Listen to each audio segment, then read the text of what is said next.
Ó, pessoal, se liga que vídeo bacana. Olha que carretinha bacana que ficou aqui que a gente fez, ó. Uma carretinha de quadriciclo. O cliente viu o modelo e passou pra gente. Ele precisava de um sistema de galão de água. Olha, a gente já instalou a parte dos pezinhos para fixar na areia. Ela tem que ser em tela artística para que não fique acúmulo de areia e água. Essa chapa aqui ele pediu para fazer para que colocasse uma churrasqueira portátil nela.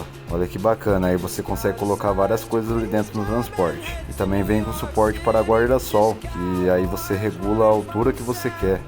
Aí esse caninho aqui, ó, aí com engate. Olha que bacana, pessoal.